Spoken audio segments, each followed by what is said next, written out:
What's up, y'all? Been a hell of a day. Uh, did a pretty dope interview today with Karen from Diamond in the Rough. We got it in. I can't wait till that drop. It was very good. She has great questions. She has a platform that deals with some real dope shit. You know what I'm saying? Um, one of my aunts passed today. Uh, I'll shade to the ancestors that she crossed over, peacefully. She's in a good place right now. I found white feathers on one of my journeys today, which is a sign that, um, you know, some people say angels are surrounding you, but I always looked at it as anybody that's crossed over that I've known personally. Now, you know what I'm saying? Throughout my life, that crossover is guardian angels. I've seen them in dreams, I've heard them, you know what I'm saying? And I keep them close. Ashe. Ashe to Anna Jones. You know what I'm saying? And it's ironic because her daughter passed a couple years ago and her birthday was on Halloween. So it's just this parallel that's going on. And I'm sure a lot of us have been going through it in different ways, but we're in the midst of a shift. I don't know if y'all felt it. That blue moon was on some extra high power, super turbocharged. We gonna rewire the whole network and start and jumpstart the program. You feel what I'm saying? If you've been feeling that purge, you've been feeling the need to let things go in your life, go right ahead so you can make room for that new shit to come through. We're in the age of Aquarius. It's time to know who you are. So, with that being said, things changing and we're changing, even on a DNA level.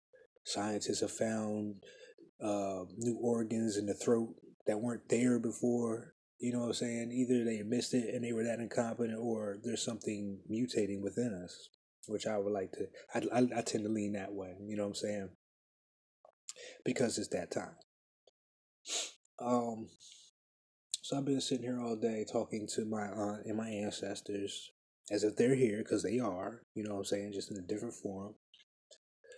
You just gotta kind of put your hands over these eyes, come up here and in here, and you hear it in those moments of silence, which are very important. You got to balance that out. You're speaking your truth and standing in it, and also being silent so you can receive what you need to in order to move on. So for a while today, I know I did. My spiritual system as it is different from a lot of my family members, but it allows me to connect to them all on different levels because of my experiences with each of their systems as well in some form or fashion, such as Christianity, or we kind of there, we kind of ain't, but we believe in a higher power thing. And I'll party, listen, play music, get the energy up, you know what I'm saying?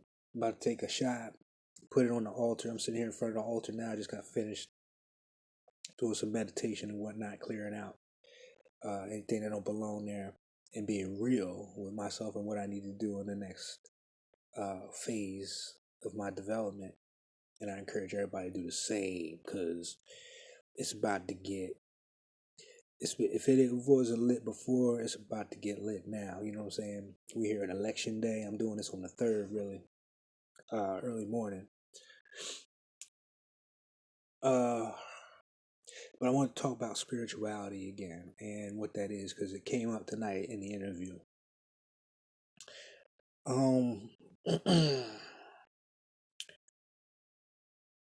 Spirituality as it is has been on the low, under attack in the last few months, real hard.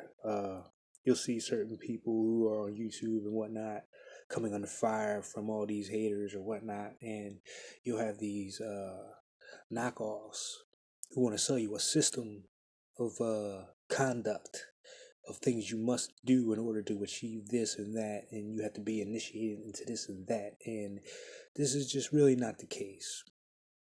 Spirituality is about energy, okay? And understanding how energy operates. Your experiences in life will have shown you a lot of how the ebb and flow of life intertwines with your experience, your highs, your lows, your loves, your hates, and being discerning in your dealings with others and yourself. And what it is we all have a foundation. I was raised in Christianity, though I wasn't heavily into the church like that, going to church or praying or anything like that. But I always had the notion that there is a higher uh, consciousness that's, behind all this, that works with us and through us at the same time, and for us if we allow it to. You know what I'm saying? It's just about being clear about what it is you truly love, your passion, and being open to allow for the unexpected, and not being so caught up in the past and the future, but remaining present, which is easy to get into. It's just simple as taking a deep breath in and a deep breath out. Because everything in the universe does this: expand and contract, put you in line with everything. And it's a good place to start if you're on your spiritual path. Along the way, you're going to learn different things. And the altars, for instance, let's just take that because we're going to use that as an example. I'm going to show you some shit. Altars are your focal point in your home. They are where you house everything that is ancestral, anything that means anything to you on a personal level, that brings you light, that brings you joy, that brings you clarity. You set aside a spot, a place in your house where you can house this energy. It's your battery, it's your recharge station, basically. And you can dedicate it to anything you want, anything you've ever come across. And don't let anybody limit your imagination, because that's the second part and that's the key to it. So, example is,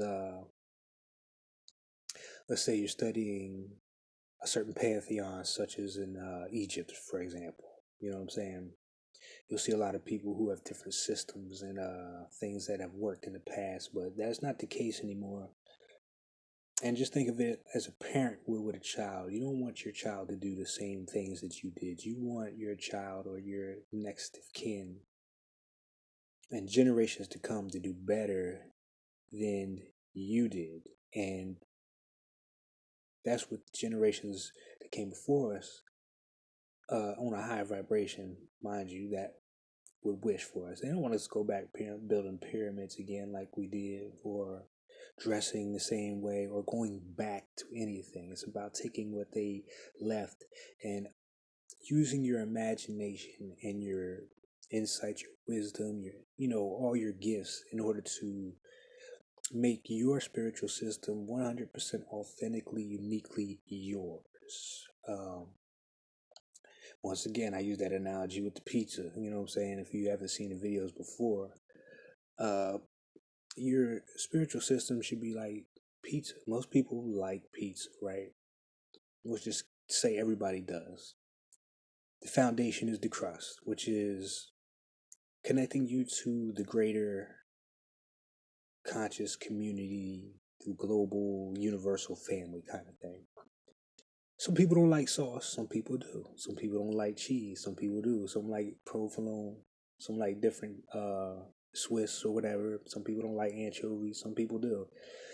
So over the period as you're learning about yourself, because that's really what this journey is all about, you're going to find things that you gravitate towards.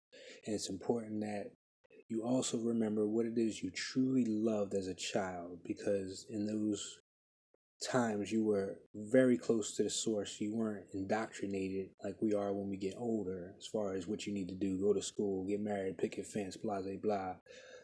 What everybody else tells you you're supposed to be doing, which was a system that was already in place when we got here. So we really didn't have no say. We had to follow suit.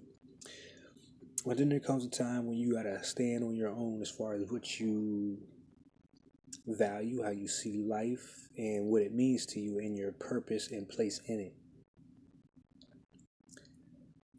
And going back to a child, these would be the things that you love the most. It could be anything, a certain genre, toys, dancing, art, especially with the arts, but anything that brought you joy.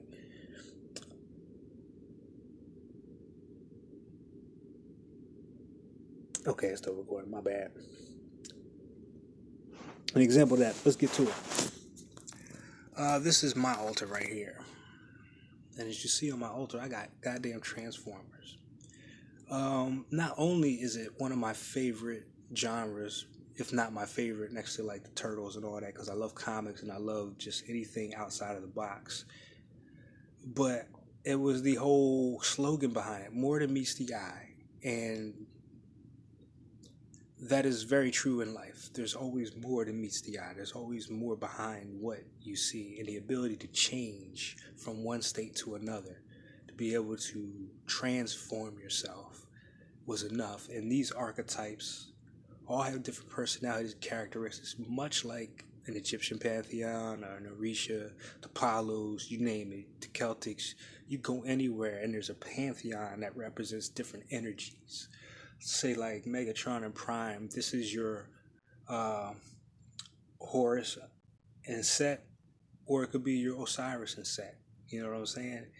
But with your imagination and having that gravitation towards these different things that make you, that bring you joy or that spark your imagination, your altar now becomes your personal altar. This is the fairy house that I created from basically boxes and a lot of stuff that I found in nature. And I use that to harness that energy, that creative energy, that childlike essence, but also keep that frequency with that quantum realm. Here's the feathers I found today. These are the white feathers that I found just laying on the ground walking. What are the chances I was going to come across that patch? You know what I'm saying?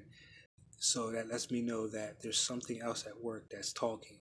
And the spirit realm always talks in symbols, things. It's very nonverbal. This language is very nonverbal. It takes an eye to be aware of where you are and being present at all times. Just my grandmother. She's the oldest on my mother's side that I've met physically. You know what I'm saying? So I have that stronger connection than I would of anybody else that came before her. So she becomes the head. She's the great mother of my pantheon. And it's just the energy. Faces change, the energy doesn't. You know what I'm saying? Uh, Always leave a shout out. You know what I'm saying? I got a scar over here because these are real people that we have dealt with in life. We all have a vice or something that we enjoyed doing while we were partying. It could have been music. You know what I mean? I'm not saying you put some hard drugs on there if you're, you know what I'm saying, was on crack or some shit like that. I'm just saying an offering that would bring that sense of still being here. You feel what I'm saying? I got a Jupiter Money kit from Brother Blau and Miss Blue from the Remix Radio Show. And offering of pumpkin seeds that I roasted myself with some kunum, sea salt, and some olive oil. So I did that today. I took some of that. I let it charge here first. You feel what I'm saying? So everything in my life comes back here. And whenever there's a question or an issue, or not even an issue, if I want to build upon something, I want to come here and work from the inside out, from the inside of the house to the outside of the house, from the inside space. It's all figurative, you know what I'm saying? Working from the inside of you and bringing everything out. You know what I'm saying? I was walking one day after a meditation. I needed some answers. I walked in this creek by this park. You got to jump down this little stone, these two stone walls, and you can actually walk in it because it's not too, it's just kind of shallow. And lo and behold, I see this in the water. What are the chances of me finding something that says Philadelphia Phoenix? You feel what I'm saying?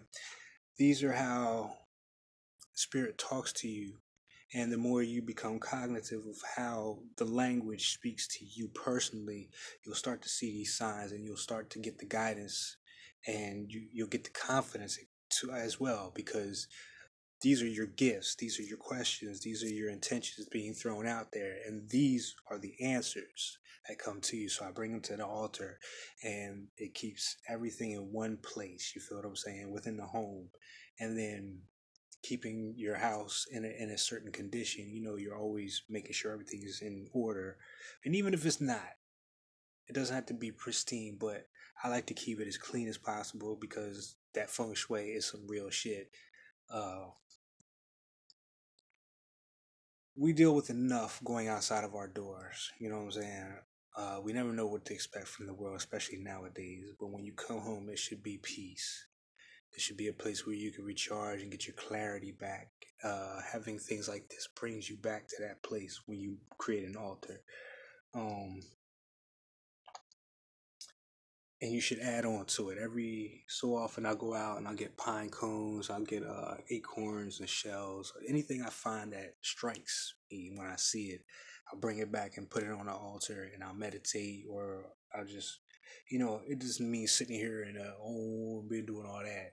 It's just quiet moments that you take here in the woods. It could be on a damn toilet, in the shower, anywhere you can get that clarity. You know what I'm saying? Um, And if I create something new, I like to bring it here in charge. I just made these bracelets. Copper is really good conducting energy. You know what I'm saying? So this is good to have on